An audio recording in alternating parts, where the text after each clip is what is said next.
This is Urban Agriculture, episode number 7, The Science Behind Growing Food Indoors.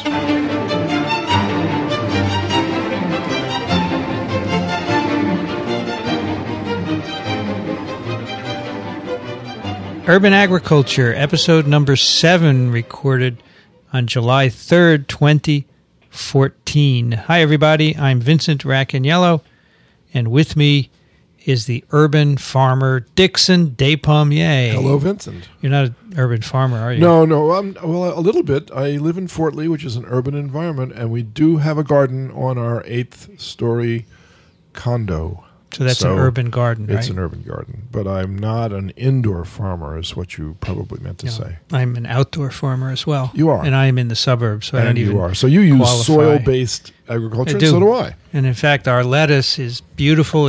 We have green and red varieties. Yep. And every evening I go out and clip a stem of each. You mean the rabbits don't get it first? No. And then I bring it in, and it's full of bugs, especially it's got a lot of earwigs. Oh, yeah. And ants. Oh, yeah. I have to do a lot of washing to get the dirt and the bugs out. But it's delicious. Yep. It is excellent. I totally agree with you on that. You know what I find amazing? You put a tiny seedling That's right, in, tiny. And then in a couple of weeks, boom, water Exactly, and soil. Exactly. Well, that's what we're going to talk about today, Vincent, because the last time we discussed the nuts and bolts of indoor farming, we didn't really go much into the science of it. And I think our listeners need to know that there's a scientific basis for the ease at which we can now do this indoors, and it wasn't easy to come by it. Dickson, when you first had the concept of the vertical farm, which we talked about a few episodes ago. We did, yes. Was the science of indoor farming already well developed? It was developed, but I wouldn't say it's as well developed as it is today, but yes, it was developed. Why has it become more well developed?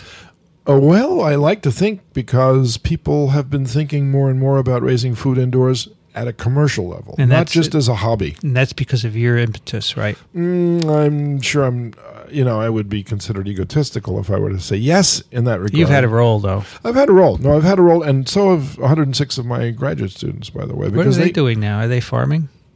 I wish I knew the answer to that, actually. I don't. Okay. I wish some of them well, and in fact, I wish them all well.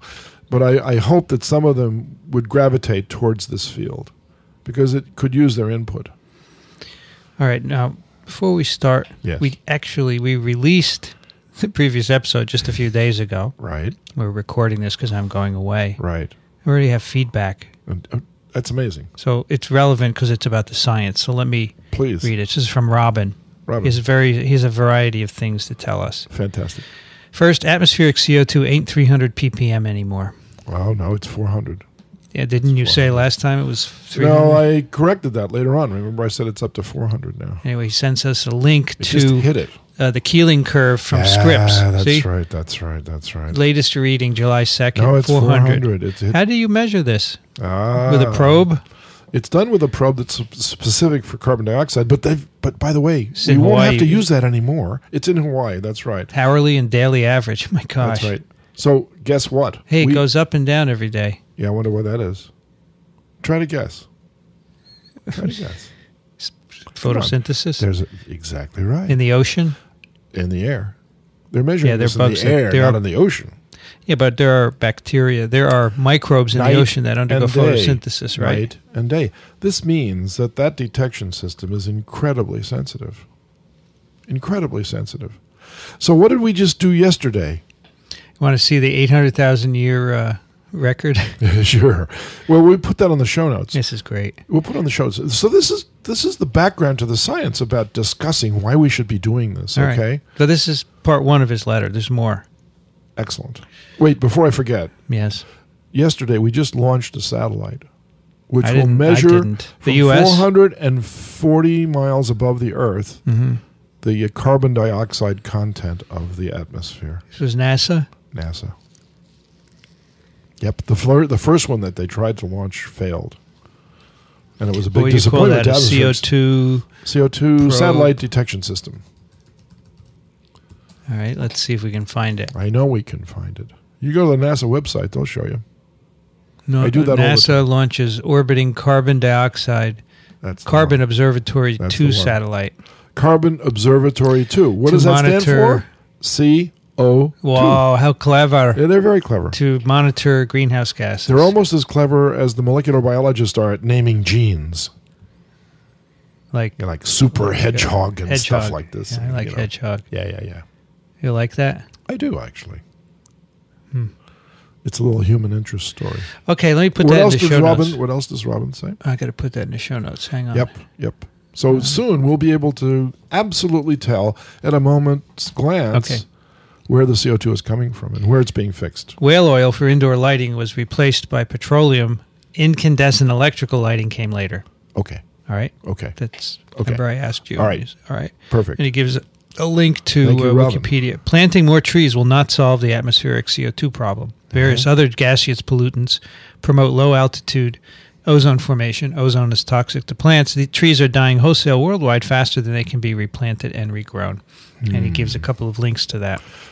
Okay. Well, that's a controversial issue, and I don't think there's any one answer to that one. But I wouldn't. Oh, you disagree, huh? Well, mildly. I wish Robin and I could sit down and have a longer discussion. Well, That would there's a be couple very of nice. blog posts he linked to, and you should Okay. read them. I will. One is at a blog called Wits I will. End.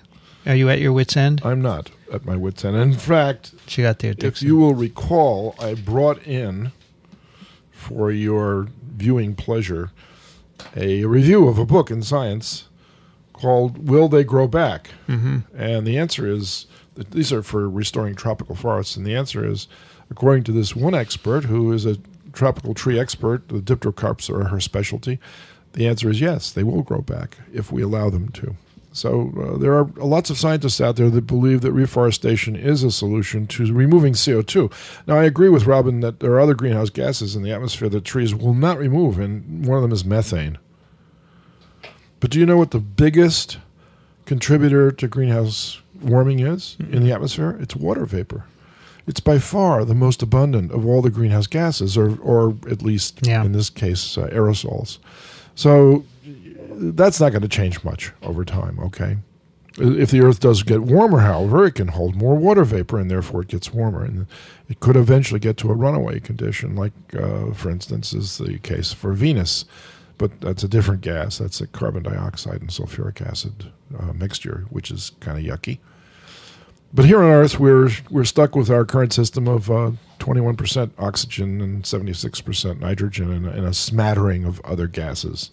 But those smattering of other gases really makes a big difference in terms of the degrees to which the atmosphere heats up. So, you know what? I think we should get a climatologist on. Is that what's her Cynthia? name? Cynthia? Cynthia's a climatologist. Cynthia Rosenzweig. We have a reach out to Cynthia to get in touch with us because we would like her to be one of our guests. We'll go down. And we'll go to her to main office. digs. Yeah. She works at the Goddard Institute for Space Studies, which is connected to the university loosely. And she's directly over the restaurant that was made famous by the Seinfeld episodes. That's where he used to have lunch with Foreman. And So we're going to go have lunch and then do a podcast? Yeah. All right, continuing with Robin, there was more. Please. What we see is what chlorophyll does not need. What it needs, it absorbs. What it doesn't need, it reflects. That is exactly right. Green. Yep. So that's basically what we're going to discuss today. We're going to go into the science of photosynthesis, the Nobel Prizes that were given for discovering how plants convert sunlight into chemical energy, and then how that knowledge has been applied in using grow lights to make life more efficient and more comfortable for plants when we grow them inside. Okay. Because people doubt that you can do this, by the way. I get this all the time when I give talks. What do you mean you can grow plants inside? They're more comfortable outdoors. Well, you can say that all you want, but if you were a plant and it got suddenly very cold, or a plant pest came along, or a rabbit, I'm surprised your greens are still out there. Do you have to protect them from rabbits, by the way? Do you have little fences around your green plants? No, I don't. But so, yeah, you do, of course. The rabbits are not bothering them for some reason. The deer ate a lot of the crop already. The deer, yeah. And they jumped over the fence. But of course, they're very good at that. And then we put these little spikes, mechanical deer repeller things. And it seems to have kept them away. Yeah. I have seen some rabbits, but not a big deal. So indoor farmers, that's not a problem. Nothing big. All right, let's finish up with Robin. Sure. Humans did not so much gain skin melanin as they lost it, and that's because we need light. Bingo. And he gives a link to that. Bingo. The increase in CO2 will take several millennia to reverse, and he gives several links for that. Okay. And then finally, as University of Washington scientist David Archer explains, this long tail of absorption means that the mean lifetime of the pulse attributable to anthropogenic emissions is around 30,000 to 35,000 years. And this is from a post at the Yale Climate Connections website called Common Climate Misconceptions, Atmospheric Carbon Dioxide. Cool. And this will explain all about the atmospheric carbon dioxide cycle, what's happened over the years to the levels, and how long it's going to take to get rid of it. Got it. All right? Yep. Barring any major... It's going to take millions of years. Thousands. That's what a millennia is, right? That's what he said. That's right. All right, that's our follow-up. We do have more email, but first, let's hear it from Dickson about the science of growing things inside. Although we're going to work as a team on this including one. coleus. Yeah, I have a lot of coleus growing on. I will always be here to help. Right. So what we're going to do today... You need a Vincent around to get the questions in. We're going to walk through some of the science of growing food indoors, starting with a nutritional lesson. Nutritional lesson, okay. Plant nutrition. So plant nutrition. So one of the common misconceptions... 18 elements. Right. One of the common misconceptions about plants is that they consume soil in order to grow. Of course. And we've talked about this a little bit before, but we should talk more about it now because, indeed, they do require soil, but not the particles of soil, right? They require the soil as a matrix in which they can bury their roots. So the particles of soil... Yeah. Are made from what, Dickson? It varies greatly around the world. Wood. Could be wood, right? Well, that's not soil. Could be leaves. That will degrade. No, Degraded that's organic. Wood. Soils are not organic in that sense. The particles of soil that we're talking about now are not the organic part of it. When my leaves compost, they make a lovely topsoil. They do. Isn't that soil? Well, they'll call it soil, but in fact, it's an organic layer of matter. Oh, so real soil is inorganic? Is that what you're saying? Yeah, that's right. It's particles of little... grains of stuff. Stuff is not good for a podcast on science. No, I'm going to tell you that. I'm going to look it up. If you're a geologist, no. There is a soil association. Oh, but of course. And there's a. Let me just explain. Here's what soil is: a mixture of minerals, organic matter, gases, liquids, and organisms. So it's a mixture. And you're going to get email if you say it's not organic. You want to stop now? Are you fed up with me? No, I want to explain something to people who think that when plants grow in soil, that the soil particles themselves are consumed. Okay. That's pretty clear that that's not the case. That is not. Otherwise, the soil would be disappearing every time you grow food. What the plants are using are the dissolved nutrients within the soil. That's exactly correct. So the physical part of the soil that we see is simply, as you said, a matrix for holding the dissolved material. So any way that you can create a matrix, it doesn't have to be an organic matrix. It could be an inorganic matrix. You could still imitate the physicality of soil. You don't even need a matrix. You could use water. Well, that has some problems for root vegetables. As we said last time. We did. So if you're going to give a plant the feeling that it's in soil, you'll have to imitate that feeling somehow. And so we did mention some substitutes, right? Vermiculite, which turns out to be a form of obsidian, which is a form of volcanic glass. Mm-hmm. And you can manufacture that stuff like crazy because there's a ton of volcanic soil out there. Well, I wouldn't call it soil. Rock. Volcanic rock. And you crush it up into various particle sizes. And that is your solid matrix in which you're going to implant a seedling to allow it to grow into a root vegetable like celery or not lettuce, but radishes or potatoes even. You can grow like this, okay? So what I'm trying to say is that you can remove any doubt from the mind of anyone who says indoor farming is unnatural because plants are supposed to be growing in soil. You'll say farming is unnatural. So you start with that premise and say we've created this situation by a desire to have a predictable food supply. Mm-hmm. Okay, it's a predictable food supply that we can control as to when it occurs. So you plant something and then you watch it grow, and then if you do this enough times, you can predict when you should be able to harvest those plants, all right? When you do this indoors, you can watch those plants 24 hours a day, 7 days a week, 365 days a year. You can watch every plant grow. And you can monitor their growth. And you can study their growth if that's what you want to do. But what is most important to growers that make a living doing this is they can predict in advance how much crop they will end up with. They get about a 90% survival of many of their crops that they plant because they hover over them and treat them with care. And they also understand their exact needs. So let's talk about their exact needs. Now, you mentioned 18 elements. That's correct. 18 elements is exactly right. And another 6 or 7 for humans. And now you're up to 25 or 26 elements that these plants absolutely need in order to support their life and our life. All right. So what's the 7 from? The 7 are in addition to the 18 that the plants need, because if you only ate plants that had 18 elements that they needed, you would die. Where do we get the 7 from? We add them. And they get incorporated into the plant? They do, and then that's a mystery, right? Why would they do that? Why would they do that? That's right. So, well, you already know, for instance, that some plants that are grown in places that are not exactly intact could absorb things which you don't want in your diet. Sure. Well, why would they do that? Comes up with the water. So they almost don't have a choice. So they don't use it, but they leave it in their tissues. That's correct. So can you mention something like that? Mercury. Sure. Another thing? Selenium. Keep going. Titanium. We do need selenium, by the way. Titanium. We don't need titanium, I don't think, except for hips. Thalidomide. No, it's well. DDT. Yes. Dixon, you mean to say that herbicide. if in the early humans who just ate what was out there, they didn't get enough nutrition? No, because they were eating meat as well. So what about the herbivores? The herbivores are eating things in addition to the plants. Just imagine. What did you tell me about your red lettuce that you had to do? I had to wash it a lot. What did you wash off of it? Bugs and dirt. Yeah, so herbivores are eating those things all the time. And they're getting those extra 7. Oh, aren't they, though? Interesting.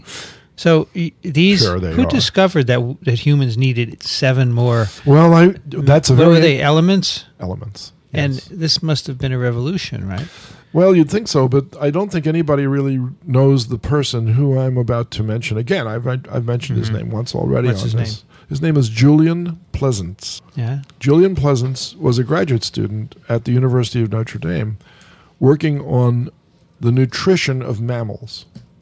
Pleasants with a C or a T? Pleasants. Pleasants. Pleasants. And he got his doctorate degree at the university. And he got it for doing the following. And it was an heroic PhD thesis. When I say heroic, I mean that literally. Sorry, where was he? He was at the University of Notre Dame. And he worked with germ-free mice. Oh, this guy, you know him. Yeah, sure. We so were he classmates. Died, you know. Oh, I'm sorry to hear that. He was an older student. He died on September 17th, 2010. Oh, does this look like him? It sure does. It says he's from Notre Dame. Yeah, well, he should be the most famous person in the world, in my view, because he determined through 3 generations of germ-free mice a chemically defined diet, which was liquid. Wow. And he fed it to 3 generations of mice to make sure that nothing was being carried over from the mother of the first generation in the way of a nutritional supplement. And you know what it's like to raise little baby mice if you're the mother? Every time you want them to urinate, you have to lick their bellies to get them to urinate. Otherwise, they will not do that, and they will die. You have to nurse them. You have to feed them through a dropper about every 2 hours, around the clock, until they're about a week and a half to 2 weeks old, before they can actually suckle from a tube that you've set up with this liquid diet. So you can imagine what the life was like for Julian Pleasants, with a litter of mice, separated from the mother, sitting there with a dropper, using his hands through the isolator, clumsy rubber gloves, and a dropper filled with his solution of what he thought represented a complete nutrition for a mammal. Wow. And he ended up publishing his thesis describing the minimum number of elements, vitamins, and fatty acids that were absolutely essential for the growth of a mammal. So that's how we come to know this knowledge. People such as Julian Pleasants devote their life to determining these things so that we can take advantage of them. And now whenever you grow a crop for human or animal consumption, it has to have 18 plus 7 That's correct. elements added to the soil. That's exactly right. And it's put in the bag by the fertilizer company. Yeah, right? that's exactly Okay. right. Plus, some vitamins. I mean, a lot of the plants make those vitamins for us. Right. Because what is the definition of a vitamin? It's a biochemical compound that we're absolutely dependent upon, but with which we cannot make ourselves. And the best example, when I was a graduate student, I learned this very early on. Vitamin C, right, or citric acid, is a vitamin. No, it's not citric It's acid. not. It's like citric acid. See what it is. You're going to get email. I know. No. You'll save that. You're Vitamin hitting C that is one not off. citric acid. Let's It's see what ascorbic it says. acid. Ascorbic. You meant that, Dickson. I did honestly meant ascorbic Dixon, acid. I think your professorial skills are finished. They're gone. They're That's it. out of here. He's heading to the door, folks. At least you have a sense of humor. Well, you have to if you make these many mistakes. I'm not serious, of No, course. okay, ascorbic acid is what I meant to say, of course. So, did you know, for instance, that in human beings, ascorbic acid is considered a vitamin because we can't make it? Right, but we need it. And guess, but not all mammals have this as a vitamin. Vitamin C? No, ascorbic acid. They don't need it? Because they can make it. Really, who can make it? Rats. Let's go to the videotape. What do you want to know? Rats and ascorbic acid. Uh-huh. It's either rats or mice. I think it's rats. As I recall, it's rats. But bear with us here, folks. What do you we wanna don't know? rehearse these talks, by the way. So this is real time. I just want to know if vitamin C is a vitamin for rats, and I don't think it is because rats make their own vitamin C. Rats are able to produce all of their needed vitamin C. See that? You just read that. Yeah, I read it from Wikipedia. They Thank can you. produce all their needed I vitamin wrote that. C. No, I didn't write that on Wikipedia. That's not vitamins for a rat, right? Because it can make it, so it's not a vitamin. So do goats, you know.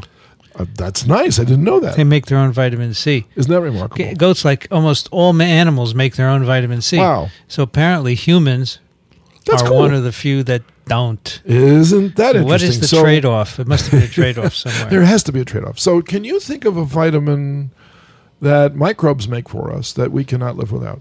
K? And what does that do? Don't know. It helps you clot your blood. Vitamin K is a clot factor. Mm-hmm. There are many proteins that are clot factors, and so this is one of them. So if germ-free animals That's right, for blood clot. have no bacteria, they're susceptible to bleed-outs. Well, if you have no bacteria, you have a lot of problems. Then you have to give them vitamin K as a Yes. supplement. That's right. So that's what vitamins mean. And a lot of the plants that we eat contain vitamins that we need. But there are some other substances like linoleic and linoic acids. Those are two absolutely required fatty acids. We must ingest those in order to make all of the other fat-derived substances that we have in our metabolism. And those come from various sources. Mm-hmm. Linoleic and linoic acid. And why do I know so much about this? Well, you know, I hung around with Julian Pleasants for a long time. Yeah, you were at Notre Dame, weren't you? And this guy would talk about this for hours if you allowed him to, because he loved talking this about was his the subject. seed of the vertical farm Maybe. back in your Notre Dame You don't days. know. You don't know where your ideas are going to come from. That's really true, by the way. Okay, so the science of nutrition started, for me, by discussing on a casual basis with Julian Pleasants the kind of work that he was doing. Mm-hmm, mm-hmm. And, you know, when he told you what he was doing, it didn't sound like a very difficult thing. Gee, anybody can do that, right? You'd think in your mind, and then you just take a look at what he had to go through. And it turns out that he was heroic in his efforts to make this all happen. Okay, so the science of nutrition begins with what do you need? We got 18 plus 7 elements. Right. And you said some vitamins also. That's correct. All right, what else? So then we can do the most other things for ourselves. But let's go back to the plant now, because we've discussed another thing, an organic source of nitrogen, right? So we discussed urea, which was the first organic compound ever synthesized, but we didn't discuss the Haber-Bosch reaction, which was a German-based chemical reaction to make ammonium nitrate. All right, and ammonium nitrate was actually being made, I think, to begin with, as an explosive. But as it turns out, is also a very effective fertilizer. So a lot of fertilizer plants in the United States manufacture ammonium nitrate fertilizer and sell it. And it's like buying a bag of dynamite. And buying a bag of dynamite doesn't sound very appealing to most people, but when you realize that ammonium is in the form of nitrogen is in the form of ammonia and nitrate, those are two organic sources of nitrogen that plants can use in order to grow. They cannot on their own, for the most part, make use of the atmospheric nitrogen that we find in the atmosphere. So, with the exception of legumes, right? So here we've got you know what? There's another category of microbes that live in soil. They're free living. Mm-hmm. They're spirochetes. So some free living spirochetes can also fix nitrogen. So they wonder, of course, how do plants that are not legumes live? Where do they get their organic nitrogen from? Because they don't have fertilizer. No. No, I mean natural resources. Yeah, I understand. It's a joke. No, that's okay. I laughed. I smiled. I chuckled. All right. So if you go to the free living bacteria and type out nitrogen-fixing spirochetes, nitrogen-fixing soil spirochetes, you'll get a slew of articles about those organisms. And I first read about this in Science about maybe 10 years ago now. Perhaps it was even longer before that. And this was a scientific inquiry into why plants that are not legumes are able to survive in soils that don't have nodules with nitrogen-fixing bacteria in them. And the answer is, of course, there are organisms that live in soil which can do the job for you that don't have to be associated with the roots. But you still need the organic nitrogen. There's no other way around it. You need help. Okay. You know, termites get nitrogen. I do know where they get their nitrogen. The microbes in their gut fix it. This is true. They make organic compounds out of it that can be used to make also proteins. Ferment cellulose. They do, but that's not relevant to what I'm talking about. No, it isn't. But a lot of greenhouse gases come from termites, by the way. There are a lot of termites on the earth. There's a huge number of them. There's a belt of termite mounds all the way across Africa and all the way across South America. And they're cranking out. They're cranking out methane like crazy. They're like cows in that sense. They have an anaerobic digestion tract. So, but we're drifting here. We're drifting. So when you want to minimalize the necessary elements to grow food indoors, okay, it's a daunting task when you start to think about this, because you look at all the free things that you get outdoors, and then you say, well, gee whiz, I have to duplicate all of that indoors. I have to bring my water indoors. I have to bring the energy from the sun somehow indoors. I have to nutrition the plants. Now, in our last podcast, number 6, we ended without talking about one of the simplest organic growers that has a vertical farm, and it's in Singapore. It's called Sky Farms. Are we drifting? We're not drifting. We're not drifting at all. Because it's my job to keep you on track. No, I'm on track here because Jack Eng, NG, who is the owner of Sky Farms, decided to take the simple way out of this. Out of what? Out of trying to grow plants indoors. And so he decided that he's going to use the sun so that his Sky Farm is transparent. So when you search for Sky Farm, you get a nudist club in New Jersey. No, we don't want that. No, I don't, but I'm just warning people. Right. So Sky just Farm, say Singapore Vertical Farm, and you'll get it. Singapore Vertical Farm. And I've actually met the owner, and he's a very nice man. Sky Greens. Sky Greens. Okay, Sky Greens. That's the problem, Dickson. That was the problem. Okay, fine. Look at this. It's called vertical farming. It is actually vertical. It's 4 stories tall. I put this link on verticalfarm.com some time ago. You did. But we never explained it. Okay, so let's explain it. What does it have to do with nitrogen and 17 plus 8 elements? 18 plus 8 elements. Well, Jack said, I don't want to have to worry about that. He doesn't want to add any of this stuff. No, he's going to let soil do that for him. How's that? How does that work? He's growing his food in soil. In a vertical farm. Yeah. So that's counterintuitive. That's not what you're supposed to be doing. It simplifies it for him. You don't have to add things to the water. Right. You do have to add water. There's no question about that. You have to add water and sunlight and CO2. But the plants will take care of those 3 things for you if you set your system up correctly. Hold it. Let's get this straight. Yeah. If you just take dirt, it's going to have the 18 plus 8. Sure. Plus vitamins and everything that we need. Yeah, but it might have some things that you don't want in it, right? You have to be very careful about Well, I'm sure where he gets his dirt is very important. But it's very important. But he doesn't have to It's fertilize? like potting soil. He doesn't have to fertilize? Not for a while. But eventually, of course, he either replaces the soil when it wears out, and when they say wears out, soil doesn't wear out, folks. The plants use up the essential nutrients from the soil, and then it's no longer soil for the plant. You either have to replace the soil or you have to add those nutritional values. How do you know when that happens? When the plants stop growing. Well, you're not going to risk doing that. There must be some science involved. You think? Yeah.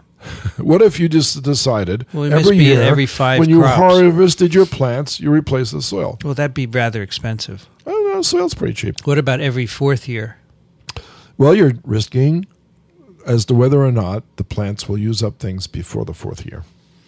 So every year, if your yields go down, it's obvious. So you're saying the consumption can vary from year to year, even in a controlled vertical environment. Of course. So you have to be very careful about this. So it's better if you were into control of the nutrition from start to finish. So the owner of this vertical farm in Singapore Yes, uses dirt. he does. I can see in the pictures here. I know. And He started with a 2,000 square foot farm. He's now building a 20,000 square foot farm. how often does he replace the soil? I don't know that answer. Maybe we'll Skype him and find out. There are lots of unanswered questions about the Jack Eng system, not the least of which is how profitable is it? But it must be profitable enough for Jack because he's building a much larger facility now to accommodate the increase in demand. But he's still using traditional light in through a window type of farming. Man, this is amazing. I'm looking at this website, and Yeah. He's is this the only guy in the world who's using dirt? Everyone else uses as I water know. and has to add nutrients, which is more complicated. Well, not so much. I mean, Is it remember expensive? That's another question we don't know because, let's face it, commercial firms are not willing to share their financials with the public. Why would they? You know, if you go to General Motors and say, you know all these recalls you've had lately? How much does a car actually cost to make versus what you sell it for? And the car companies will never tell you that, ever. You'll never get that number from them. And so that's true for TV manufacturers, for headset manufacturers, and farmers. Do you know Jack from I've Singapore? met him. I don't know him, but I Think met he him. would Skype with us? He might. He might, huh? He might, but he won't answer these questions. I know he won't because none of them will. Nobody Sure. that runs a commercial farm will ever get close to that number because for them, that's their personal business. Sure. We might get Jack Edel, though, at the plant in Chicago to talk about this because he tries to empower people to go ahead and do it themselves. So he might have some metrics for us, which are general metrics, which tells you basically how much the energy costs are if you're going to use grow lights and how much the nutritional value of each solution that you buy is a tea. Remember these rotting plant teas? Yes. That's a very easy way to accommodate the plant's needs. by the So way. you don't know for any vertical farm whether they're making more money than putting in it at this moment. We have no idea. But the fact that they are popping up suggests that they might be profitable, but it's too early to tell.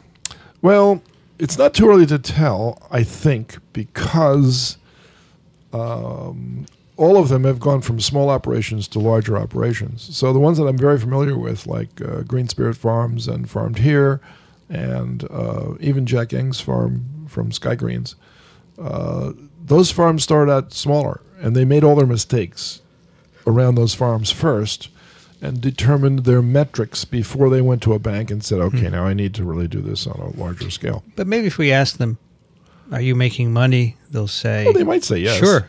Sure. Is I it, don't and think then we'll they'll- say, is it possible? Do you believe that it is possible in the future to have a sustainable vertical farm of greater than 3 stories? And they would say sure. Well, Good. there's already one that's saying that, and that's Plantagon. So Plantagon Are already they? has, they've done the metrics. They're going to build a 14-story farm in Linköping. And Plantagon is a very interesting company because they're really not interested in making a profit. What they're interested in doing is removing farming from the land so they can let it grow back to what it used to be. Oh, Look at this. Yeah. Plantagon. See, Vincent is not familiar with this subject very well, but I've been living this thing from 1999 to the present. I've been just making fun of you. And just making fun of me, of course. This is a nice website. They call it Urban Agriculture. Yeah, that's we right. have a podcast called Urban. We do, as a matter of fact. And so we'd love to have them on, too, when they get their... But that's Linköping. Linköping is pronounced. Sweden. That's we right. could do a Skype, right? But they have other irons in the fire, and they've asked me not to discuss that on the air, and so I'm not going to. But off the air, I can tell you what else they've got planned. You know things that you can't talk about? I know things. I know a lot less of things sometimes than I let on to. All right, getting back to the nutrition. science. Okay, the science. Right. So we have one guy who's doing dirt, which gets around the complexities, but most people are doing supplemented water. Most people want to control everything. Now, there's the option for you. Outdoor farming, you control nothing. Indoor farming, you control everything. So what would you rather pick? So I pick indoor farming. So even Jack Eng, indoors, he can't control some things like, for instance, plant diseases that might come in the form of a soil-based root rot or root knot nematodes. So root knot nematodes are a big problem in some farms, depending on the crops. They invade the root systems, they destroy the root systems, they destroy the mycorrhiza, which are the fungal connections between root systems. They do a lot of bad things, and they lower your productivity. So if you're using soil, you'll run the risk. Why run the risk when you can ablate the risk altogether by avoiding it? Okay? Remember I said the best cure for tropical diseases is winter? Yeah. Living in a non-tropical country? Well, Right. that's not a joke, basically. That's the solution. Yep. So if you want to avoid invasion of plant-destroying species of microbes, then create a barrier. Okay, so barrier medicine, barrier plants, same deal. Let's talk about the lighting now. Okay. So it's it for water and chemicals. Well, in the water is going to take care of itself. You need a supply of water, of course, but it's minimal if you're using hydroponics. Can you just turn the tap and use that? Or do you need to have depends special on where water? that water comes from. Yeah. Some of the water is heavily chlorinated, and you're going to have to dechlorinate the water before you use it. Otherwise, it'll destroy the plants. Can't you use gray water? Yes, you can. And in fact, there are many places doing that. And that's a wonderful strategy for recycling water from municipalities. And that would be a great idea. And you can especially recycle in a place like California. You can recycle it yourself as well? You can recycle it yourself. There are some systems that allow that to happen in houses, for instance. But as you said the other day, the plants take up the water. They do. And then they release it. They do. And it's condensed and returned. You can condense it yourself. Of course, you must lose a little bit every cycle, right? Yeah, but that's and then not you much. just keep adding back. That's not much. But hydroponics, I mean, it's really very, very sparing in terms of water use. All right, fine. What did you want to move to next? I want to move to the light requirements for plants. Good. So let's back off a minute and describe photosynthesis. Okay, go ahead. Because I'll do my best, but of course I need some graphic help here. Want me to get you a picture? I would love you to get me a picture of plants. So plants are green.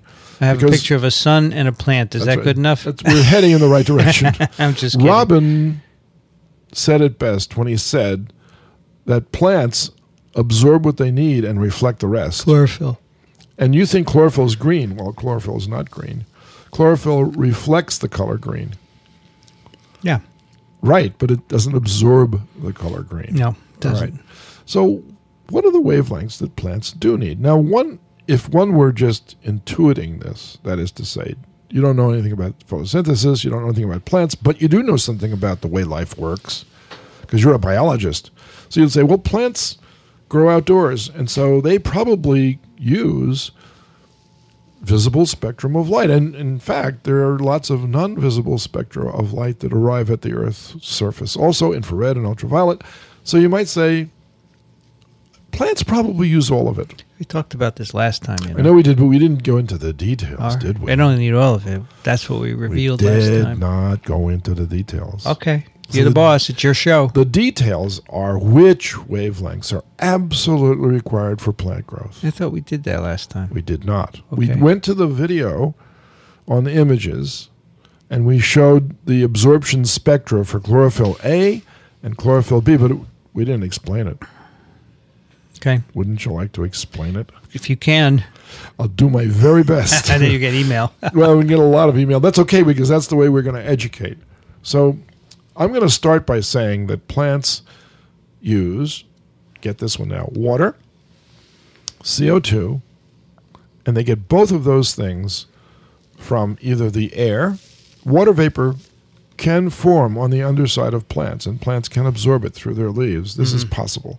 But mostly water is absorbed through the roots and transported up into the leaves, okay? Correct. But CO2 comes directly out of the air. And there are two different biochemical pathways that water and CO2 follow once they get into the leaf. Now, this is what I brought myself up to speed about, because we have a colleague here who's a very bright man, and he studies systems biology. And I asked him, what do you know about photosynthesis? And he says, the sun shines and the plants grow. And I said, well, no, come on. What do you know about plants? He says, well, I know somewhat. I said, do you know what the Hill reaction is?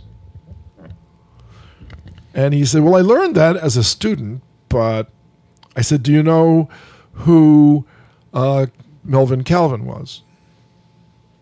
And so I got some kind of hesitation. So Melvin Calvin was a biochemist that worked at UC Berkeley, and he figured out, using radio-labeled carbon-14 as a source, what happens to the carbon dioxide as it is absorbed by the plants. On the other side of the ocean, there was Dr. Hill, working on what happens to the water and the sunlight when it hits the plant. And they both came up with answers that didn't relate to each other directly. So the Hill reaction is the ability of plants to absorb photons and convert them to chemical energy, which they then use to split water. Vincent, plants split water, save the hydrogen, and they throw away the oxygen. Does that make any sense to you? You can't ask that kind of question in biology. Why wouldn't it make sense? Why would it want to do such a away? thing? Why would it do such a thing? And the answer is it needs hydrogen. It needs those hydrogens. Gets rid of the oxygen. Gets rid of the oxygen. So what's it going to do with the hydrogens?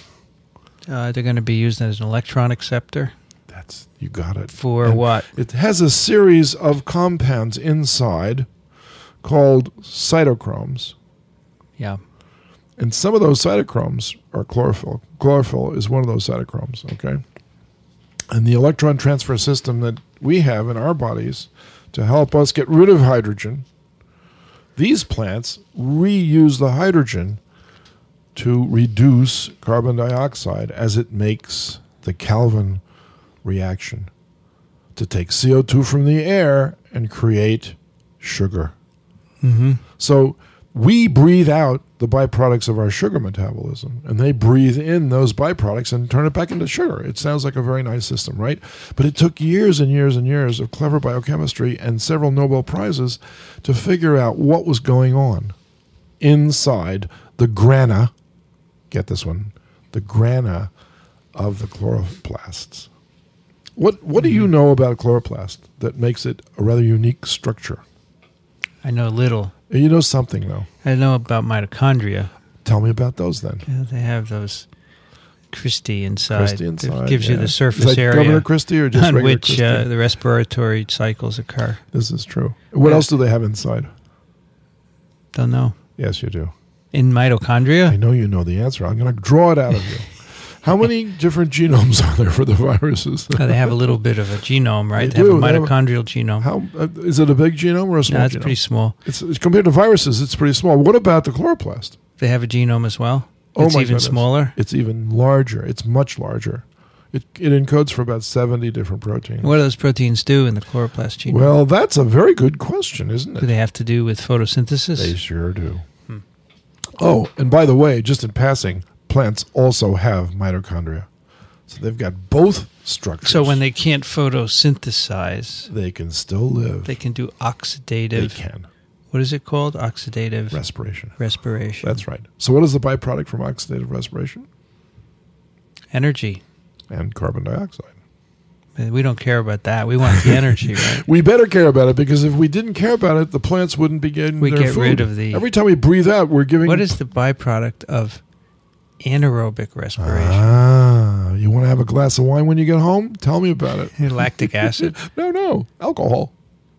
Are you sure? Yeah. In humans? Oh, not in humans. We don't have anaerobic digestion. No, lactic acid. No lactic acid. In humans, when you go into oxygen debt and your muscles start to go into an anaerobic form of biochemistry, that is absolutely true. Lactic acid builds up in the muscles. Okay. In plants like yeasts and other organisms like that, when they are deprived of oxygen, their byproduct is alcohol. All right? It's an incomplete reduction. So then they secrete these wonderful molecules that we drink and get stoned out of our heads. What does this have to do with vertical farms and indoor farming?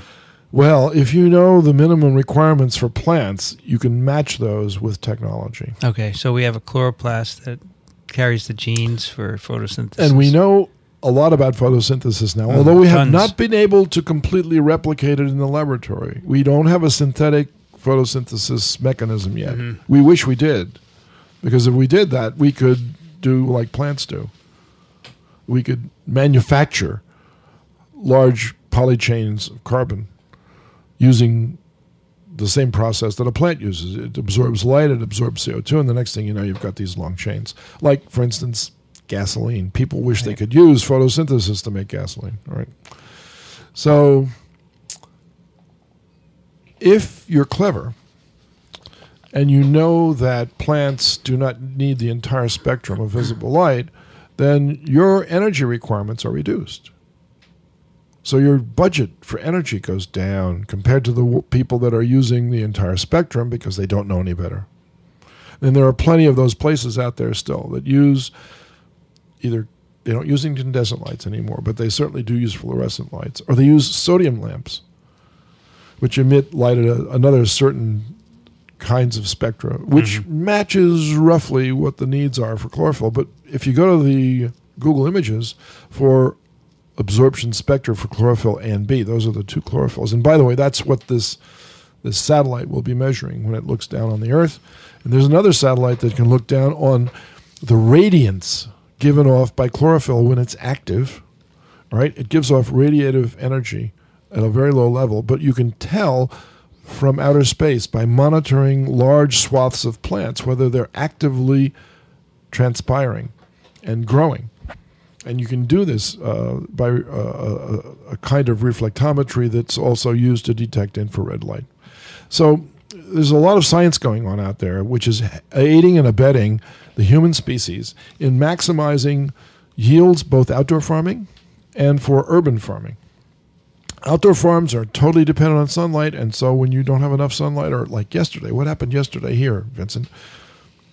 Huge rainstorm. We got an enormous rainstorm with lots of lightning and wind and thunder. And boy, if I was a plant, I'd be shaking in my roots, because to be honest with you, it was at risk of being absolutely knocked over by the wind or being drowned out by all the rain. We had like 6 inches. Yeah, that could wreck crops, couldn't it? Absolutely, you bet. But not indoors. Not indoors. Indoors, they laugh, ha ha ha ha. Unless, of course, it hails the size of ping pong balls, and then it'll break right through your windows. So the indoor farmers have relied on the LED light industry to come up with lighting which matches exactly the absorption spectra for chlorophyll A and chlorophyll B. And those spectra are between 410 and 460 nanometers wavelength and 620 to 740. And I believe those are the numbers. I mean, I've roughly committed them to memory. There might be some differences in the ranges that I just gave you, but it's in those general pattern areas. There are double peaks of absorption for the light. Okay. That's what the plants need that is to carry out photosynthesis. That's what the lights that are manufactured for use in vertical or indoor farms. You asked me whether 10 years ago we were doing the same thing as we're doing now. And the answer is 10 years ago we didn't think much about this because to be honest, I don't think the LED lighting industry thought there was much of a future for grow lights, except for maybe marijuana or something like this. But now they've seen an industry actually start and say, we need better lighting. So if you go to the... Do you think you were an impetus for that as well? Well, in part? It would be egotistical for me to say yes. Oh, I'd like to be inside a room with someone who has turned the lighting industry on its ear. Yeah, me too. Me too. But I think groups like Plant Lab have been more instrumental. What's that? Plant Lab, if you type them out, you will see. They're a Dutch-based company in Den Bosch. They do experiments. Hertogenbosch? Den Bosch. Den Bosch. I don't know what you mean by Togenbosch. Hertogenbosch is a city, and I don't know. and that's where Plant Lab is, Hertogenbosch. Well, I was there, and they call it Den Bosch. It's near Amsterdam. And so what they do is determine the ideal growing conditions for about 50 or 60 different commercial crops. Mm-hmm. And they own that information, by look. the way. They have a link to you, Dickson Despommier Vertical Farm. No, we're good friends. And in fact, we're very good friends. And This is in the Netherlands? The Netherlands. Could we get them on our show? Sure. They do Dickson research. Says sure for all these people, then they don't show up. Yeah, that's true, but that's not my fault, is it? I asked them. We were supposed to have a vertical farmer this week. I was. But they backed out. They didn't back out. They had to reschedule because they had a more important engagement with some dignitaries that were What could visiting be more their important facility. than Dickson Despommier? Vincent, don't do this on the air. Why? You are important. No, I don't think so. I think the idea is important. Godfather of vertical farming. You have to have a godmother to have a godfather. This is not a parthenogenic reproduction. What does here. Plant Lab do? Make lights? No, I told you. They do experiments I never determining listened the to you, I'm ideal sorry. growing conditions, and that includes lights, but not only lights. It includes the diets for the plants as well as the physical growing conditions. So they have plants growing indoors, and they experiment with the conditions. That's exactly what they do. Which is what we've been talking about having. Yeah, but they actually routinized this and made it into a rigorous plant science. Okay. They are probably the world's leaders right now in indoor plant growing per species of commercial plants. And so it's nice to know that those people are out there working hard to get the answers that you will need in order to become a commercial success. Are they a for-profit company? I tried to find that out while I was there, and it was hard because in Holland there are associations between the private sector and the government which are not typical for the way we're used to thinking about partnerships, private partnerships and public partnerships. Mm-hmm. They get a lot of support from Philips. The bulb makers, right? Yeah, well, not just bulb makers. They're like Siemens. They're a big electronics company. Mm-hmm. They get a lot of support from the Dutch government. They get support from Wageningen University, which is where most of them went to school, which is the big ag school in Holland. And they're very gifted scientists. All of the people that work for Plant Lab are very gifted scientists. So they have a lot of proprietary knowledge, and they're willing to exploit that knowledge for commercial purposes for vertical farmers. And so they're a service organization, probably is the best way to put it, where they are willing to lend their talents to your vertical farm, and in partnership with you, they will help you manage your vertical farm, regardless of what you want to grow. And we haven't even discussed what we want to grow. Are we going to? Yeah. Today or next week? Well, sometime in the future. Okay. Today is the technology behind That's it, right? correct. That is correct. Right. Anything else on lights? The choices are limited, okay? So What are we the talked about choices? incandescent. Those are out because of their inefficiency. Then Right. fluorescents, those are a little bit more efficient, a little bit less heat generating, but still. We're talking about LEDs. though, right? LEDs, and then, of course, the degree of efficiency for the LED light. And we mentioned the last time that there's now a 60% or 68%. 68%, right. And Philips developed that, but other companies like General Electric, and there are lots of others like Siemens and a lot of Japanese LED light makers, which, if you get a hold of one of Philips's lights and reverse engineer it, you can tell exactly how they did it. And then by tweaking the patents and all that stuff, I imagine that that's how they'll come up with an equally efficient LED light. So there's a competition out there now, which is good for developing efficient, cheap, long-lasting LED lighting to grow food. And that's what the industry really needed. They needed that impetus because without that, the future was not as bright as it is now. And that was not a pun, of course. But not a pun, but it's gotten very bright and very efficient. When did this happen? 2 years ago. Did you see this happening? I didn't see it happen. No one saw it happening. The moment they announced this, it surprised everybody. Because we used to criticize you a lot on that point. The lighting energy turning. They wouldn't criticize me. I mean, that was... you're the it was spokesperson. raised as a major issue that needed to be So did you tell me addressed. when this happened? Did you say, Vincent, they've solved the lighting I came problem? home from a meeting and I told you that it was solved. And What did I do? I think you just went to sleep. No, I wouldn't do that. I probably said I don't believe it. Well... I probably said go tell Saul, our neighbor critic. So, remain skeptical but optimistic. Yes. That's the difference between being a negative critic and a positive facilitator. Okay. And the internet will show you the name of this guy. You can actually type out efficient LED light by Philips, and the guy's name will come up. And we should give him credit here because I think it's important to recognize people when they do good things. You think his name is going to come up? I know it will. If you do the images, I can show you his picture. Oh, you want me to do Google image search? Okay. Yeah. I'm getting light bulbs, dude. No. What did you type out? Efficient LED light by Philips. And show me what you got for... I got lights. See? As long as you go, you got lights. Lights. Is that him? That's the guy. Really? Yeah, whoops, there he is. Gee whiz, how about that? Philips says new LED light bulb. That's right. They'll measure it in terms of lumens. It used to be 50 lumens per watt. Now it's 250 lumens per watt. It's more efficient, greener than fluorescent lights. This is Cohen Liedenbaum. Thank you. Is that him? Thank you. That's the guy. He will light the way, so to speak, to a brighter future for indoor farming. Interesting. Yeah, If you put a link to this in the show notes. Absolutely. Put This his guy smiling is face right on Cohen. the front. Cohen. Because he shouldn't be smiling. He should really be smiling. Because, and by the way, the first people to get a crack at that light will be the plant lab people. These are not yet being used. Well, I was told at least, and I don't know how true this is, that the 28% efficient LED lights have to sell out first before they will replace them with the 68% efficient lights. Otherwise, they won't have made their money back on the lights they already made. That may or may not be true. I don't have any confirmation of that whatsoever. That's just rumor. But the point is that if you were worried about energy costs, worry no more. I think your problems have been solved. Well, I think we still worry until we see the numbers.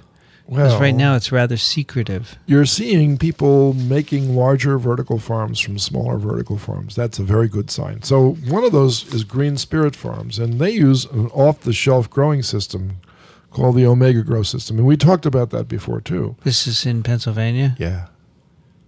And in, I think it's Bay City, Michigan. That's where their pilot plant was. And so they worked in conjunction with an already growing system manufacturer, which was Omega. And they were very successful, so successful that they now claim to be the world's largest indoor vertical farm. And now, okay, so what are they growing? Why is it so easy for them to become that? And the answer is, of course, because they're growing easy-to-grow things. Like Leafy greens, just like you're growing outdoors. they're easy to grow? They're so easy to Why? grow. Well, there is no why questions in biology, Right. is there? For what reason? What makes them so easy to grow? Yes. It's the same question, but I know, you have to Phrased. rephrase the question. I think because leafy green vegetables have a very fast grow rate. All right? It's 6 weeks to harvest. So less can go wrong. Or if it does, you replant and keep going. So Leafy green vegetables like lettuces and spinach and radicchio and radishes. No, rocket. that's a root. You know those mixed bags of greens that Yeah. you get for your salads? Mesclun. All of those. Yeah, so Cornell. You went to Cornell, didn't you? What's that wonderful lettuce that I love? The thin Italian one. You like a thin Italian one. It's thin leaves. They're very long and thin. Keep talking. Basil? You could do basil. Like No, that too, by not the in a way. salad. That's Of just course a not. little spice. I understand. It's the salad green that is. It's typically Italian. Go to the internet. What do you want me to search It's for? not radicchio. Say Not Italian radicchio. Italian green. Or Italian greens. Italian greens. That would do I it. can't believe I cannot remember this. Well, you're. You know what? blanking out. This is the most beautiful picture. It's Endive is wonderful. It's because you're going to Australia tomorrow. What's the red one called? It's called red leaf lettuce. Arugula. Or I love arugula. arugula is good. Endive radicchio. Yeah. Mizuna is another good one. Yep. Escarole is great. Yep. I'm not a fan of beet greens. By the way, they can all be grown indoors. Butterhead lettuce, romaine, Yum. mosh, oak leaf, Look at you. loose leaf lettuce. Yeah. Oh, these are beautiful. And all of them can be grown indoors. All of them can A be visual grown guide indoors. to salad greens. That's the deal. So those are very easy to grow. And there's a big demand. And, so the big demand is from restaurants. yeah, everybody needs salad, right? Everybody needs a salad. So the farmed here grows these lettuce greens. They do. Everybody does. All of these. And the one here in early Brooklyn, farms. what's the name of that? Gotham Greens. Boy, you know them all. They just roll off your tongue. Well, not all of them. Sometimes I make a mistake. But Sky Do you Farms, study these every Sky day? Greens. I try. Is that what you're doing out there in I your try office? to keep up. I try to keep up. I'm trying Not to all the figure out time. what you do with your time. Well, why would I let you know that? I mean, otherwise I'd be 'Cause embarrassed. I'm your partner. We do shows together. We do. We're doing So a you show say, now. Vincent, I just learned about these lettuces. I email you. I throw a lot of things in the email for you. Yeah. I do. What am I So, supposed to do with the email? yes, well, look at them and Put them say, in the show notes, right? well, maybe. If I say to do that, then I hope you would. Yeah, I do will that. always. Sometimes you do it weeks after the show's out. What That's am I okay. supposed to do? Put them No, in no, anyway? we can enrich. Because it's a resource, right? Yes, of course. It's there forever. Absolutely. Or So- if we make a mistake, we can remove it and put in something else in. All right, wait, besides salad greens, what else can we grow? Well, I already told you. There's nothing you can't grow indoors. But What's currently being grown because tomatoes. it's easy? Really? Strawberries. Blueberries? No, those are bushberries. Those are difficult. Raspberries? Those are bushberries, difficult. too. Those are Corn? But vine, Corn? forget corn. Corn's Peas not a of any people food. kind? Which peas? Yeah, green peas. Edamame? Yeah, soybeans. Those are soybeans. Asparagus? Those I don't know of any, but yes, I'm sure that somebody Broccoli? has thought about it. Yes, broccoli definitely. Brussels sprouts?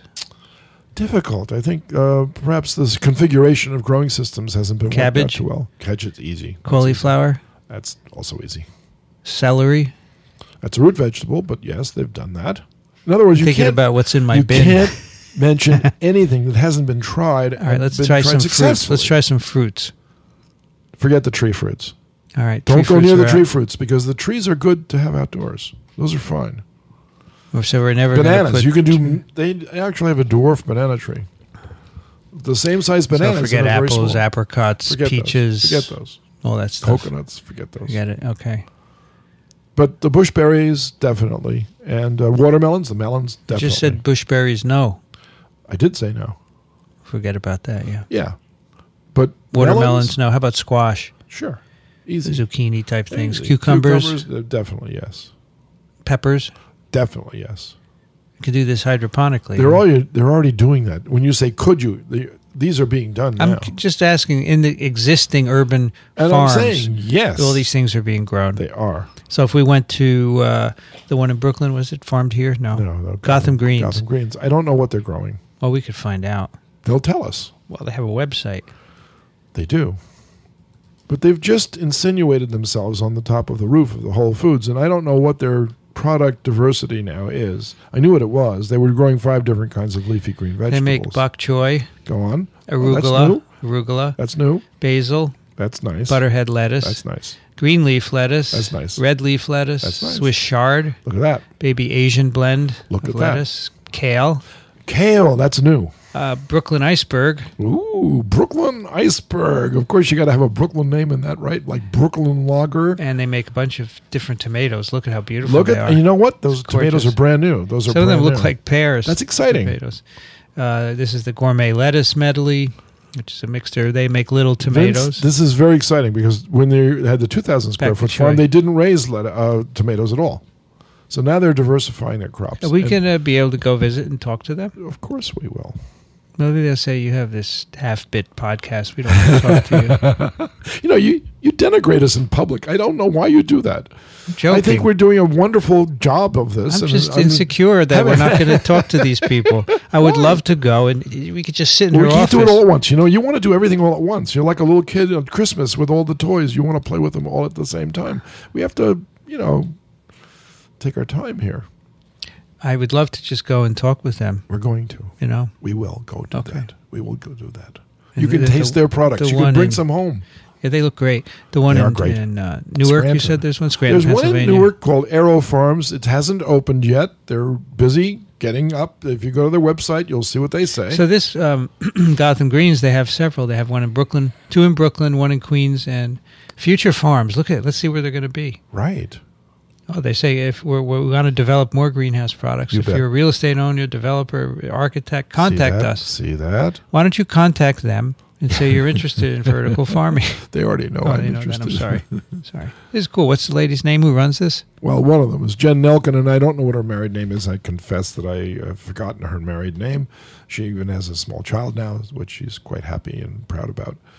And I'm absolutely thrilled to see her career blossom, as it has, no pun intended, but indeed it has really grown into some major reputation in the growing field. She has a list of all the supermarkets. Where does she go to school, do you think? She went to University of Arizona with Gene Giacomelli. Let's get him on next week. What's his area of expertise? Indoor growing. He's an expert. He's a scientist of indoor growing. He knows how to do all of the stuff that I just said. So we could have a more deep conversation with him. We could have a very deep conversation about this stuff. Yeah, he gives courses on this.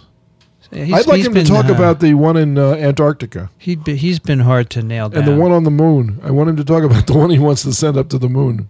And we need to get him a headset probably, right? Well, we have to do the accoutrement. Right, I would like to get him soon. Right. And also a climate person. And a lighting person and a nutrient person. Who's the lighting person in Lumatex. We can get Lumatex. Or we can get somebody from Philips or General Electric. And by the way, if you are working in this area and you'd like to join us for an episode and tell us about the technology, please or your role in urban farming. urbanag@urbanag.ws. Really what we've neglected here is a large segment of urban agriculture. How so, Dickson? Well, because I haven't had a chance to talk about it yet, but I will now. Am I interrupting you? At this moment, yes. We had lunch today, and you got mad at me because I interrupted you too much. You didn't really get mad. I don't get mad like that. I get even. Okay, go ahead. So I'm not going to say anything for the rest of this show. No, I want you to say things because your input is as essential as mine. And the readers, for sure, because they end up correcting us on the things that I just off the top of my head think I know, but sometimes I don't. And I honestly admit that I make mistakes like that. But that's okay because we can correct it. It's a self-correcting process, right? We're not bound and determined by our egos. We're crowdsourcing and people who have the expertise correct us. Right. That happens on all our podcasts. That's what Wikipedia is all about. You know, you're funny. You used to denigrate Wikipedia. Well, now I'm not so... You've changed. I'm not so funny. Go ahead. Tell me. All right, so there's another form of urban agriculture which takes advantage of traditional agriculture in soil, but above ground. They make beds in boxes. They fill them with soil, and then they plant them. They're like planters, only they're big. Mm-hmm. And that can be multi-story also. Well, not really, because it's heavy. Too heavy? It's heavy. So the guys in Singapore, is that what they do? No, they don't do that. They don't put them in beds? There's one in Brooklyn called Brooklyn Grange. Now, go to the internet, type it out, look at Google Images, and you will see what I mean. It's an entire roof in the Brooklyn Navy Yards devoted to outdoor, soil-based, traditional agriculture in the city of Brooklyn, which is actually the city of New York. Oh, it's not even covered. No. So guess what happened during Hurricane Sandy? Yeah, it got wiped out. Oh, my goodness. Didn't even have to wait for me to finish my sentence. Well, what do you think happened to Gotham Greens? They were fine because they're inside, right? And they're next door to these. This is very interesting because it's just all exposed on the roof. Correct. I don't think that's viable. They lost $40,000 worth of bees. Their bees all blew away. That's sad. It is very sad. By the way, look out the window, Vincent. It's beautiful outside, isn't it? It's okay. I hear But siren. we weren't supposed to actually have a beautiful day, were we? We were supposed to have a hurricane. We were? Yeah. If you go to the Weather Channel, you'll see that there's a hurricane that went past Cape Fear, up through Cape Hatteras, and it's now out to sea. Apparently, its course changed. It's too early. No, it's not too early. Well, the water's cold. It kind of doesn't build up strength. You know? Well, it's Hurricane Arthur, but Hurricane Floyd, when it came through, really caused great devastation. That was in 1999. How do I know that? That's the year that the outbreak of West Nile virus started in the United States. Had anything to do with the hurricane? Yeah, the hurricane ended the epidemic. It did. It stopped it, dead in its tracks. One of my guests next week in Australia will be a virologist who works on West Nile. Excellent. Do they have it in Australia? No. Why is he working on it then? Bring it. Because they have a related virus, Kendra. No, it's Hunin, I think. Let me look it up. Okay. You better be sure of this one, otherwise don't get off the airplane. I just spoke to someone at Rocky Mountain who works on it. Oh, yeah? Kunjin. Kunjin. That's right. Kunjin is Kunjin. an attenuated I met Ken Kunjin. Yeah. version of West Nile. It's That's very right. similar, but it's attenuated. It's a disease of and horses. That's what they have in Correct. in Australia, or as it's called, Oceania. Did you know that? Australia is not called Oceania, but the islands off the coast of Australia. The whole area, Oceania. isn't the whole thing Yeah, Oceania? that's right. Yeah, it is. It is. And so this Brooklyn Grange was wiped out. I don't know if this is this urban farming? Of Yes, course. Of course it is. And we will cover all forms, So that including this. shows Can we you go, the difference. Can we go talk to them? You know what? Of course we can. Do they know you? They do. This is the difference between indoor farming and outdoor farming. They're right next door to each other, and it's living proof of if you have a choice, do it indoors. Look at this view of the building. Isn't that cool? No, it's marvelous. It's cool. It's pretty big. The whole It's rooftop of a very gigantic. large, what is that, a warehouse or something? Yeah. Wow. And there's beehives, too. Yeah, well, they had to rebuy them. Yeah, too bad. I know. Are they making money? They don't do it to make money. Okay, so we have That's an NGO. we have water-based farms. Right? We NFT, have, and they're covered. aeroponic. We have aeroponics. We have dirt inside. We got another way of growing, too. What's it's that? called We have dirt. Yeah, go to the Dirt internet. outside. What else? do we have? Hydro stackers. Hydro stackers. Oh, you'll love this. You'll just love this. Hydro stackers. Vincent will love hydro stackers. Hydrostackers.com. Fine. Get out of the dirt. That's right. What is So hydro stackers? go to the internet. I'm on the internet. The images. You've got to go to Google Images to get the true picture of what this is. It's a way of growing potted plants, basically, like strawberries. And Well, you don't do leafy vegetables? no, we could. All right, let's take a look at these images here. Yeah, take a look at them. Here you go, Dickson. Here they come. Do you like them? They're wonderful. They're actually stacked. Well, that's why they're called hydro stackers, you see.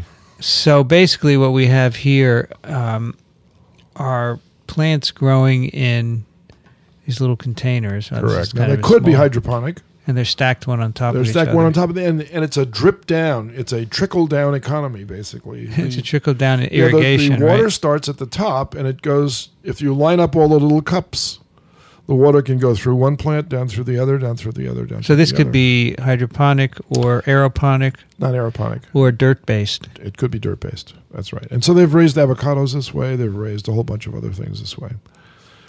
Strawberries what are else, mostly the ones they've raised. What else could we do? Well, then there's another way of growing plants, and that is from hanging them upside down. You actually start them upside down. Why is that And they will good? grow down. What's that called? I have no idea. Upside down plant growers.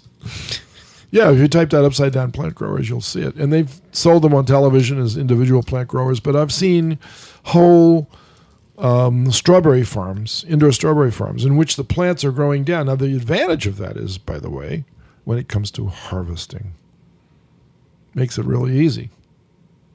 Is Just this walk being down the aisle, is this being commercially pick them. Yeah, done? sure, absolutely. So upside down strawberry farms are all over the place, and tomatoes can be grown this way also. Mm-hmm. So there's a lot of varieties of ways of configuring your indoor growing systems to maximize output, and that's the whole idea, is to maximize output. Remember, every farmer in the world wants to use every available inch of space to grow his or her crops. What plants can be grown upside down besides I tomatoes? have no idea. I think Fruits, strawberries. various fruits. That's right. Fruits. Sure. They say strawberries are the most common. Right, they are. Grapes can also be grown. Grapes, Blueberries. Of course they can. Blueberries. No, the trellises, that's an upside down farm, basically. And for vegetables, bell peppers, for Yeah. example. Yep, that's right. Green beans. Eggplants, zucchini. That's right. We're growing Japanese eggplants, by the way, in our Nice. garden. They're very nice. Those big, long purple ones? Yep. Those are lovely. Beans. Then you can grow herbs Yep. and inedible plants as well, like petunias, Look at that. etc. So plants, I guess they need the pull of gravity in order to grow the way they are used to growing. Of course, I don't know any plants that grow in the absence of gravity unless you're experimenting on the space station. Is anyone doing that? Yeah, of course. Lots of people doing that. What if you were on the moon? What is the gravity compared to Earth? 0.2%? It's low. Not 0.2%. So when the astronauts went to the moon, they could bounce up and down. They could jump very high, and they didn't have to expend much energy, right? One guy, remember, he brought a golf ball and a golf club with him. So it's 1.6 And he meters hit per the golf second ball, squared. and he couldn't find it because it went so far. That's the acceleration That's right. of the moon. 1.6 to, it's 16% of what you would weigh on Earth. 16%. So imagine if a plant's growth was restricted by gravity, how much bigger it would get without that. So that's the main advantage. It would get bigger. I don't know. But maybe it wouldn't taste We as would good. have to do the I don't experiments. think farming on the moon is practical. Well, then you shouldn't go. I'm not. Well, but somebody is going to go. To farm? No, they're going to go to live. Fine, let them They're go. going to establish a I colony. don't want to go. You want takeout? Is that what you want? No, if you I don't lived want on the takeout. moon? I don't want to take out. You don't want The thing takeout. is, if you grow something, then to deliver it back to Earth is difficult.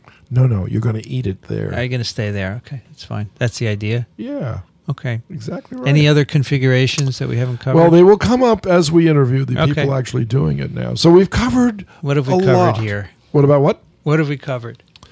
Well, we've covered the science of photosynthesis to a degree. little bit. To a degree. We've mentioned the main We got players. the elements you have to Chlorophyll put A and in. B, the elements, how that was Photosynthesis, determined, light. what animals need, what plants need, that sort of thing. We wanted to reinforce And what you can grow. and what you can grow.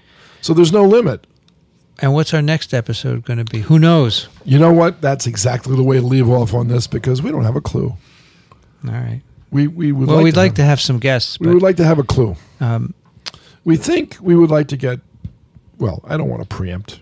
well, Why would we we've said preempt? we wanted to get a climate The invitation control has been person. sent to. We'd like to get a Dr. indoor grower. Giacomelli, indoor grower. We want to get a few vertical farmers We on. do, we We're do. working on it. We are. And hopefully in the next few weeks know- we'll get one of them. You know, when you plant the seed, it doesn't grow much at first because you have to water it and take really good Right. care of it. And that's the way this podcast started, and that's where we're at right Let's do some email. now. Absolutely. We have an email from Matt who writes, Dear Professors Racaniello, Despommier and Racaniello, I have been a long-time listener of your growing catalog of podcasts.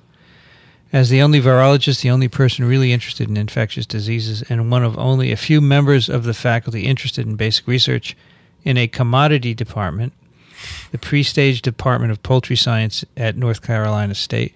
That's good. TWIV and TWIM, just not enough hours in a day to do TWIP 2, has been one of the tools I use to stay engaged with other virologists, microbiologists on a regular basis, even Nice. if it is a somewhat one-sided dialogue.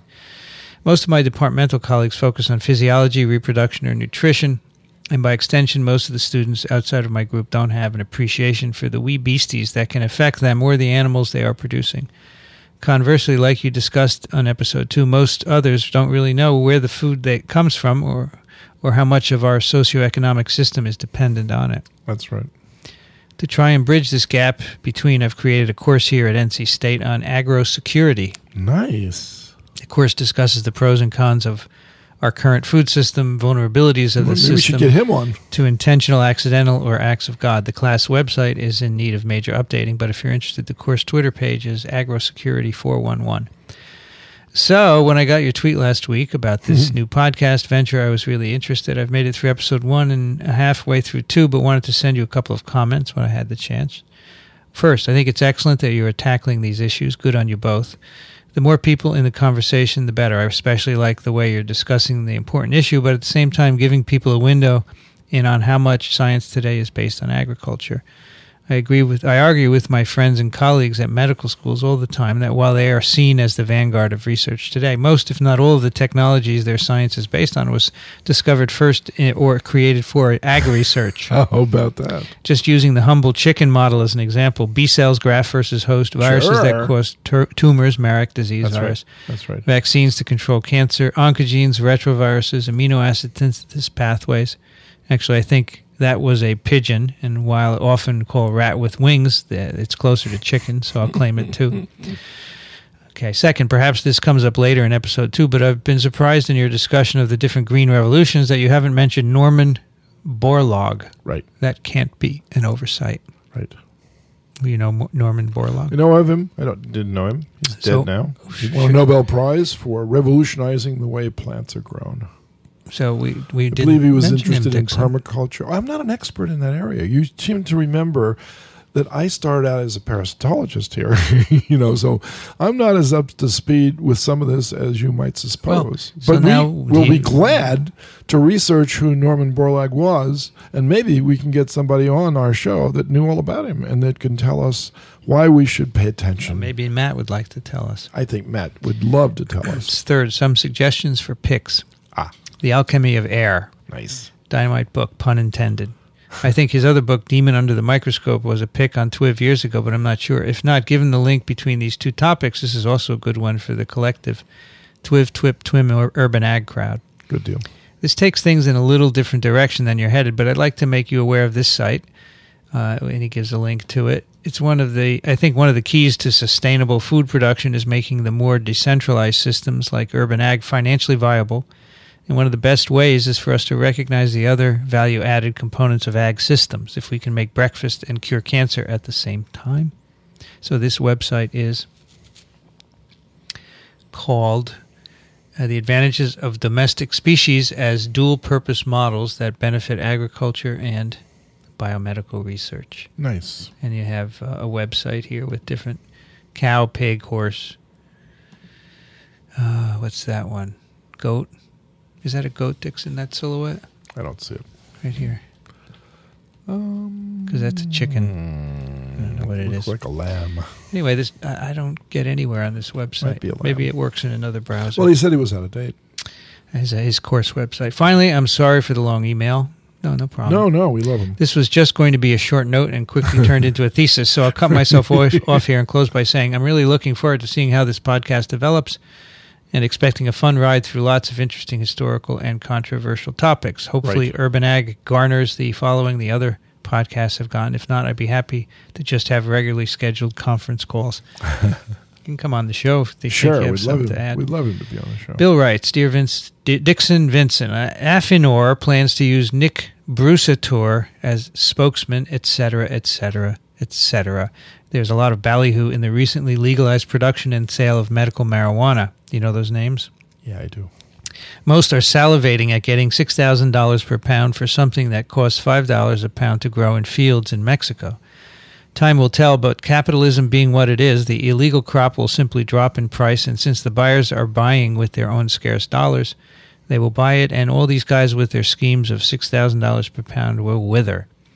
That said, it might build a vertical farm. If anything, it can be on 20-foot pilings, easy to defend. Could you make a vertical farm to grow marijuana, Dickson? You could do. I told you can grow any plant indoors, so marijuana is certainly one of those. And he Cannabis. sent us a news item, Montreal, April 14th. Affinor appoints a world leader in vertical farm technology to become company spokesperson. Nominates Nick Brusator to executive advisory board. He was at Valcent, which was in Vancouver before that. So he wants to grow pot, is that right? You have to ask him. But medical marijuana. Not my favorite crop. The company is saying that he will help us achieve our goal of becoming the leader in the medical marijuana and industrial hemp industry. Lots of Do you know this man, Nick? I've talked with him. Okay. You don't want to do that, right, Dickson? You don't want to grow You're pot absolutely right. in vertical farms? I'm about food, Vincent. Food, feeding people. The hope is that this technology will become so commonly used that everybody will have access to it, just like cell phones and cars. You want to read some more? Sure. Juanjo writes, Dear Dickson and Vincent, it was a nice surprise to find out that your new podcast series will be focusing on agriculture, urban version. As a plant virologist with a background in agricultural engineering, I've been following with interest the Twix series during several years, but most certainly this new one will become one of my future favorites. Oh, good. Indeed, the list of topics that you will be dealing with in the next releases is a promise for both education and entertainment. Thanks again for all your work to communicate great science to a broad audience. I'm glad that people are excited about it. Lovely. Right? Yeah, me too. So we have to make it good, Dickson. I'm going to try my best, Vincent. I don't want to let anyone down. Why are you worried about that? We've I didn't say I was worried. We've never done it before. Why would we start now? While listening to the first episodes, I remember a paper by Gibbs and colleagues that highlights a reasonable time coincidence between the origin of agricultural activities and the expansion of a certain type of viral pathogens of plants, potiviruses, with 146 known members. according to the latest report of the International Committee on the Taxonomy of Viruses. The example illustrates from a different perspective the deep impact of agriculture in aspects like the evolution of pathogens. Since the paper is open access, perhaps it can be used as a listener pick. Here's the link. Right. And it is the prehistory of potiviruses. Their initial radiation was during the dawn of agriculture. How about that? What do you think of that, Dickson? I think that's great. My best wishes for a successful voyage of the podcast. Juan is at the Center for Research in Agricultural Genomics in Barcelona. Marvelous. Or Barcelona, as they pronounce it. Indeed. And the last one we'll do for today is from Robin. Robin, again. Robin loves our work, or listens at least. I'm glad that he's one of our contributors. Using ethanol for internal combustion engines gives an EROE1 of about 1, or perhaps even negative. Right. Diesel engines are internal combustion engines. Diesel engines have ignition from the heat generated by compression of the gas instead of a spark plug. External compression engines burn fuel outside the piston cylinders. What we need, we make. That is how we defeat limits on population growth until hard limits are reached. And he gives a link to an article on climate change. Good. Okay, and I'm going to tell you climate change summary and update, which is in a website called Nature Bats Last. How about that? We've used that term before. Haber was the Steve Wozniak or Paul Allen, and Bosch was the Steve Jobs or the Bill Gates. The Haber was the tech guy, and Bosch was the business guy. That's why we have Bosch steel tools and spark plugs. About that. Explosive nitrogenous compounds are explosive because they contain enough oxygen atoms carried by the nitrogen to oxidize the carbon atoms within the same molecule. There's no need for oxygen from outside the molecule to affect enough oxidation of the carbon to release most of the energy from the molecule. Urea is CONH2. There is only one atom of oxygen in the molecule, and it is already attached to the carbon atom. So it's not going to blow up. Sooners are those born sooner than 9 months after a marriage. That's not what I've heard. Well, that's what Robin says, and you know what they say. Robin is always right. No, I wouldn't say that at all. I would... it relates to the land grab. We could go back and check that factoid, but I'm looking it up right now. Yeah. Sooners is the name given to settlers in the southern United States who entered the unassigned land in what is now Oklahoma. Yeah. They got there sooner than I think they he's should. joking because he does like to joke. Right. And that will do it for urban agriculture. They would have called them Oklahoma preemies then, wouldn't they? Yeah, that's right. I have a lot more email here, but good. Tons, Dickson. People are really excited. I think this is great. That's why I think you need to step up to the plate. I just give you I've struck out a lot. Come on. Wow, look at all these emails. Put me in, Coach. I got can like do 20 more. Why not? This is Urban Agriculture number 7, and you can find it on iTunes and also at urbanag.ws. And if you'd like to send a question or a comment or propose an appearance on the show, just send us an email to urbanag at urbanag.ws. And we'll be glad to consider it. You will? We will. Okay. What else do I have to say? Nothing. Forgot. Now I have to introduce the show. We have to come up with a name. The end. You don't have a pick this week, do you? We have a couple listener picks, though. Oh, actually, I have a pick, but it doesn't relate to... I will pick what I saw last night on Nova. Okay, it was called the Irish Bog Mummies. Irish Bog? Mummies. The Irish Bog Mummies. Okay. And that show depicted about Iron Age people ritualistically murdering the head of their tribe as a sacrifice to the gods that controlled the agricultural cycle. It's all about agriculture. So this was like an origins of religion type discussion, because they found these mummies in these peat bogs. They're perfectly preserved, by the way, absolutely fantastically preserved. They can open them up and sample their stomachs and find out what they were eating. Yeah. And they were eating lots of herbs and spices and stuff. It was like a last meal that they were given before they were killed. Mm-hmm. And they were killed by the blows of multiple instruments. And then the instrument that was used to kill them was thrown into the bog along with the bodies. It's too gruesome, Dickson. It was very gruesome. Very gruesome. But it had an overtone of the discussion of the origins of religion as a way of appeasing the gods to ensure that their crops would fulfill themselves each year. And so the king was elected by the group to lead the group. And so as long as the crops succeeded, he was living a privileged life. The moment there was a drought and the crops failed, they sacrificed that king and elected another king that had more power with the gods. So it's very interesting that the thing that they deemed to be the most important of all of their lives, because they had elected not to be hunter-gatherers anymore, because they were now agronomists, they had to ensure the success of their crops. Right. And whether you're a believer in an afterlife or not, or whether you believe in creativity, I believe in creativity, but I don't believe in creation per se, it's interesting to see how it plays out. Of course. In a primitive agricultural setting where they didn't understand all the things that we just discussed in our program. Yeah, now we don't have to do any of that anymore. Not if you farmed it indoors, you don't. Or outdoors. Remember, I already said that indoor farmers don't pray for rain. That's true. They pray that their kids get into a good college. That's what they can pray for. But they don't have to pray for the things that the outdoor farmers are traditionally praying for. Enough rain, enough sun, the right temperature, a good harvest. That's what they pray for. So why would you have to pray for it when you can actually control it yourself? Dickson Despommier can be found at verticalfarm.com, urbanag.ws, Racaniello.org, and medicalecology.org. Thank you, Dickson, for this enlightening episode. Thank you very much. Enlightening. It's a little bit of a pun. I got it. Oof. It's hard to avoid those kinds of allusions. Vincent. I'm Vincent Racaniello. Yes, you are Vincent. I'm Vincent Racaniello. Yes. And you can find me at virology.ws.